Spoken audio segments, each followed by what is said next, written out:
Lao Tzu said, "What enables a nation to survive is attainment of the way. What causes a nation to perish is obstruction of reason. Therefore sages see the development of society by observing its signs. Virtue flourishes and declines, fashions being the first indications thereof. So those who attain the way of life will inevitably become great, even if they are small. Those who have the signs of morbidity will inevitably fail if they are not successful. When a nation is moribund, greatness is not enough to depend on, but if the way is carried out therein, even a small nation is not to be slighted. Thus survival is in attainment of the way, not in smallness. Ruin is in losing the way, not in greatness. The rulers of a confused country strive for expansion of territory, not for humanity and justice. They strive for high positions, not for the way and virtue. This is abandoning the means of survival and creating the causes of destruction. If they disturb the lights of the sun, moon, and stars above, and lose the hearts of the masses of people below, who cannot blame them? Therefore, those who examine the self do not attribute it to others. When those who acted as leaders in ancient times practiced it deeply, it was called the way and virtue. When they practiced it shallowly, it was called humanity and justice. When they practiced it slightly, it was called courtesy and knowledge. These things constitute the fabric of a nation. When they are practiced deeply, then blessings are richly received. When they are practiced shallowly, then blessings are slightly received. When they are practiced to the fullest, the whole world goes along.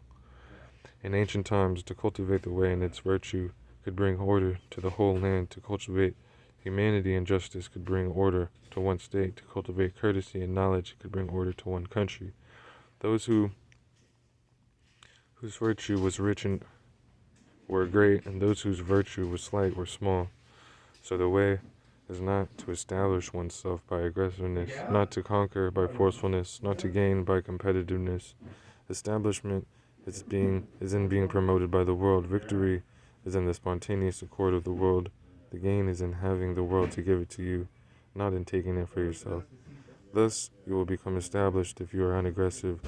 You will be victorious if you are flexible and yielding, and you will gain if you are humane and just. If you do not contend, no one can contend with you. This is why the way is to the world as rivers and oceans. The way of nature is spoiled by those who contrive, lost by those who try to grasp. Look at those who want to have a great reputation and therefore seek and struggle for it. We see they cannot stop themselves, but even if they gain it by grasping, it does not stay. Repute cannot be obtained by seeking it, it must be given by the world. Those who give it resort to it. What the world resorts to is virtue. Therefore it is said that the world resorts to those of higher virtue, the land resorts to those of higher humanity, the state resorts to those of higher justice, and the country resorts to those of higher courtesy. The people will not take to anyone who lacks these four qualities.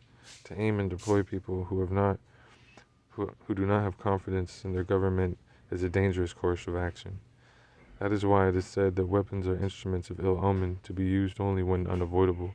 When you win by killing and wounding people, do not glorify it. Thus it is said that brambles grow on a ground where people have died. Weep for them with sadness.